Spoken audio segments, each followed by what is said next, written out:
Assalamualaikum dan salam sejahtera. Anda sedang menonton Sekilas Fakta 3 Ogos 2020 bersama saya, Syazwan Ami.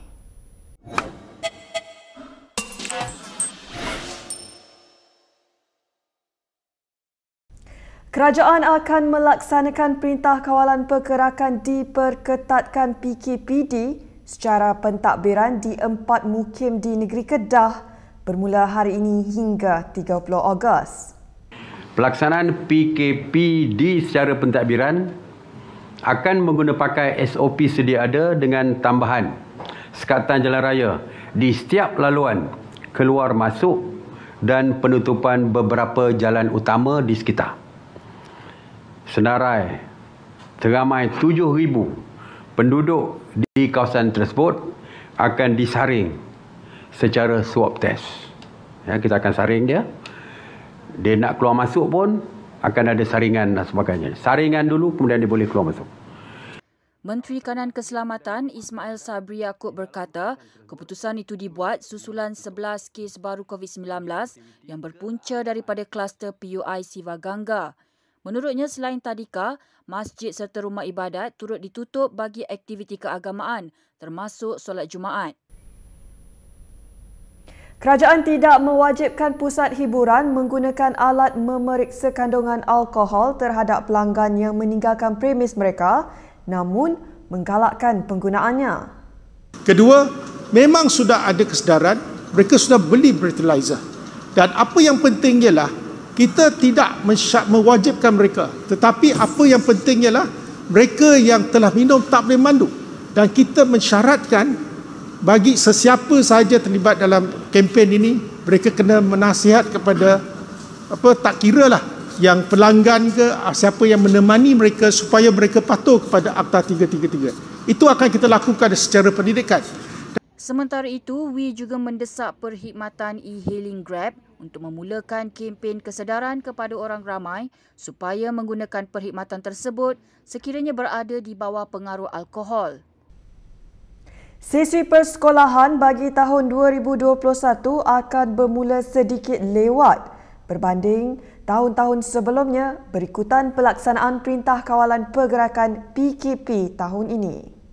Sukacita saya ingin umumkan di Dewan Yang Mulia ini bahawa berdasarkan takwim tahun 2021 yang telah dimuktamadkan, pembukaan penggal pertama persekolahan untuk tahun 2021 bagi semua sekolah di seluruh negara adalah ditetapkan pada hari Rabu 20 Januari 2021. Menteri Pendidikan Razzie Jidin berkata, keputusan ini bagi menggantikan cuti sekolah akhir tahun 2020 yang akan dipendekkan dan juga kerana kelewatan peperiksaan akhir tahun.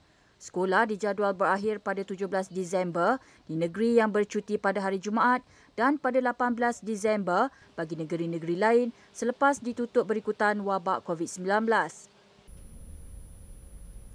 Kesetiaan kepada parti akan menjadi kriteria utama dalam pemilihan calon warisan dan sekutunya dalam pilihan raya negeri akan datang, kata Presidennya Syafiee Apdal.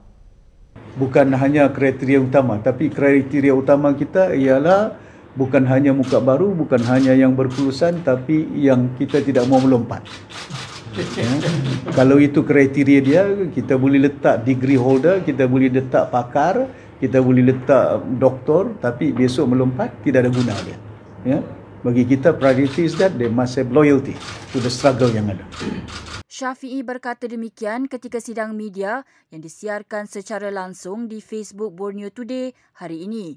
Sidang media itu diadakan selepas mesyuarat bersama pimpinan Pertubuhan Kinabalu Progresif Bersatu atau APKO dan PH Sabah di Kota Kinabalu.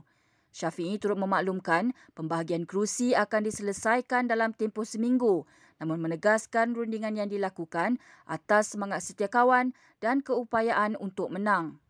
Bekas Perdana Menteri Dr. Mahathir Mohamad mengesahkan bahawa beliau akan ke Sabah menjelang pilihan raya negeri yang bakal diadakan di negeri itu.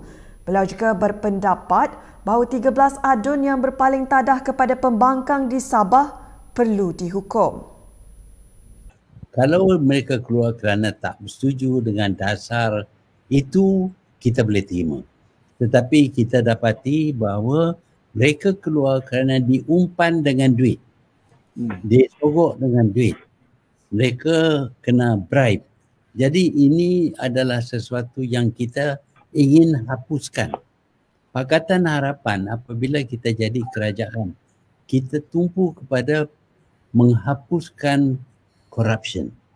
Itu kita anggap sebagai penting.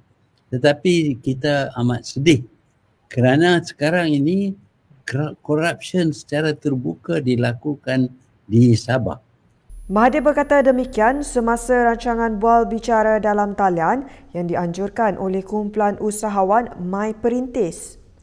Malaysia mencatatkan 2 kes baru COVID-19 hari ini menjadikan jumlah keseluruhan sebanyak 9,001 kes.